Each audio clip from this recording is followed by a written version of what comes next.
Well, let's bring in our political panel. We have Grace Reilly. She is an analyst for Restoration of America. And Brendan Steinhauser. He is a GOP strategist and good friend of mine. Good to see you, Brendan. Welcome to you both. Thank you. Great to see you. Good morning. Good morning. But in terms of the flash floods in the Lone Star State claimed so many lives, including so many young children that attended that camp. Your thoughts on this sudden tragedy and horrific situation? We'll start with you, Grace.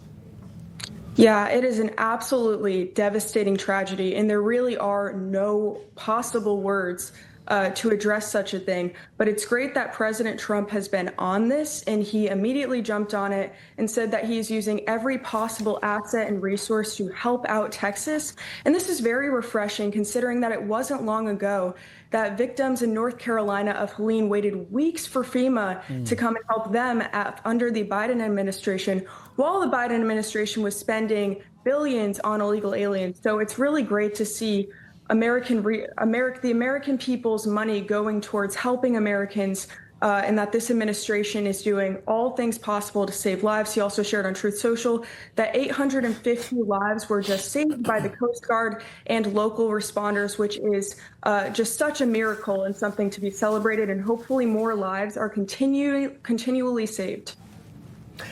Indeed. Brendan, last I recall, I think you reside in Texas. I'm not sure where you are in proximity to this devastation, but your thoughts? Yeah, this one does hit close to home. We live about an hour and a half from the Kerrville area, and I have friends who have sent their kids to those camps along the river. We vacationed along the Guadalupe, going back to when I was growing up in Texas, and so it hits very close to home. I've also got friends and colleagues who are at the State Operations Center there helping with the first responders, and seeing things on the ground, it's really devastating and really just something that you just don't have words for and you can't prepare for. I will say I agree that the federal, state, and local response has been nothing short of a miracle. We had assets there before the flood hit on the federal side, people in the State Operations Center getting ready, getting staging to try and respond. Nobody could foresee that the water would rise this fast, this quickly. But the resources were there as soon as the state knew what was going on and how bad it was. People responded very quickly. And yes, everyone is in agreement that the federal response here was how it should be. And it's a real tragedy that it wasn't that way for the people in North Carolina and other places around the country. So I just want to say one final thing about the Texas Hill Country. It's one of my favorite places in the world. It's a very resilient place with a lot of good, God-fearing people, and I know that the communities will come together in that region. Definitely, and as both of you pointed out, very strong response at the federal level, very strong response at the state level under Greg Abbott's leadership, but also, I have to call this out, many fellow governors from Republican and Democrat states actually called Greg Abbott and actually lent their support and said that whatever you need, just let us know. Sure. That's American. Absolutely. So pivoting to this story, Treasury Secretary Scott Bessent cleared up the false narratives of the big, beautiful bill. How is making cuts on Medicaid programs, how does that and how it affects the people who are at the lowest ranking when it comes to income, how does that help with the affordability crisis in America? Well, first of all, that affordability and saving Medicaid, let's separate those. And only in D.C. is a 20% hike over 10 years a cut. So Medicaid funding will go up 20% over the next 10 years. The people who Medicaid were designed for, the pregnant women, the disabled, and families with children under 14 will be refocused. So, Grace, I'm so glad Scott Bessent went on CNN and showed no mercy and actually conveyed the facts and details and actually stumped CNN host. Why? Because the people, the American people, need to be told the truth and place the big, beautiful bill in the right perspective. Your thoughts? Yeah. Yeah, absolutely. And he went on to say as well that there's no change in the benefits that people can get. It's really only the qualifications to get there. And Americans agree that if you're an able-bodied American, you should have to work to get Medicaid. And that's a common sense thing that this bill allows for. Also, this bill takes illegal aliens off of Medicaid. So the bill really does do things that a majority of Americans would agree with if they really understood the truth behind what this bill really does with Medicaid. But it's true, there are a lot of false narratives swirling around about a lot of different parts of the bill, and it's been really great to see him be able to clear some of that up. But in reality, this bill really codifies President Trump's agenda in a lot of different ways that the American people strongly support, like strengthening the border, making his 2017 tax cuts permanent, and far beyond this, things that the American people voted for and do want, and clearing up this narrative is so important. Now, Brendan, the Democrats are supposed to be for the little guy, the lower class, middle income, but not one Democrat voted for this bill. Go.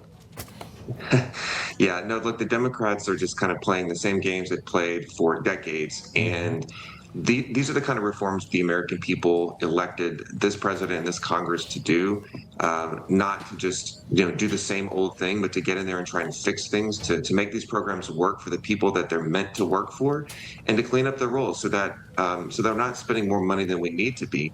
And the Secretary's point is well taken on. In Washington, a slowing of the rate of growth is considered a cut. It's not honest, it's dishonest, and it's something that we've seen Dems do for a very long time. And so I'm not surprised by that. Look, I think that if, once we get the tax cuts through, they have their impact, we start to see some of these other reforms go into effect, I think we could really see a lot of economic growth. We can have the kind of booming economy that we saw in the first Trump administration. If we're able to enact these reforms and others, I think we could definitely have an unprecedented amount of economic growth if he continues to move forward on his agenda. Exactly. And to that point, the White House Council of Economic Advisors chair praised President Trump's tariffs and how they greatly benefited our economy.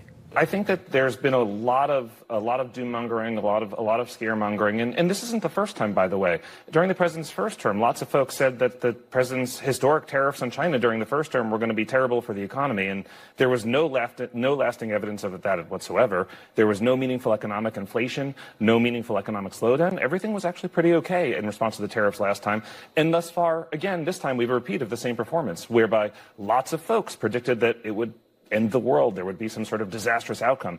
And once again, tariff revenue is pouring in. There's no sign of any economically significant inflation whatsoever, and job creation remains healthy.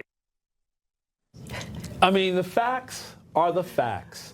Many people actually talked against President Trump's tariff plan and strategy, and they started fear-mongering. But now people are realizing the benefits. So great in terms of no inflation, a booming economy, booming jobs, and let's not forget, the stock market is over 45,000. What say you, Grace? Yeah, absolutely. And people on both sides were very skeptical about these tariffs, but the nail was hit on the head. There was doom forecasted for the economy of America and the world, and we just have not seen that. We've seen America start to do better, and because of that, Trump has continued to go ahead with these and push forward. And I think it really isn't a surprise considering that Trump does have such a great record on the economy, and we're looking forward to seeing that continue as he continues the rest of his term. Well, sure. Well, we're going to switch gears here and talk about Benjamin Netanyahu. We have President Trump. He is set to meet with Israel's prime minister today at the White House. Your message going to be to Netanyahu tomorrow? Well, we're working on a lot of things with Israel, and one of the things is probably a permanent deal with Iran. In other words, they have to give up all of the things that you know so well. The attack turned out, according to every single Atomic Energy Commission, that was a complete and total obliteration. Brendan, let's get your thoughts on this.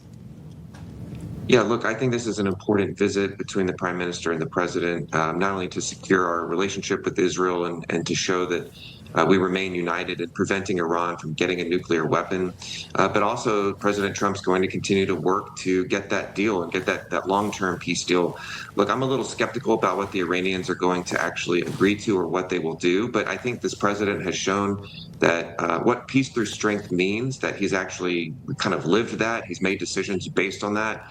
And I think he's kind of, working with Israel to come to the table with a position of strength as opposed to weakness. And Israel gets a lot of the credit, obviously, decimating Hezbollah and Hamas in the Iranian nuclear program.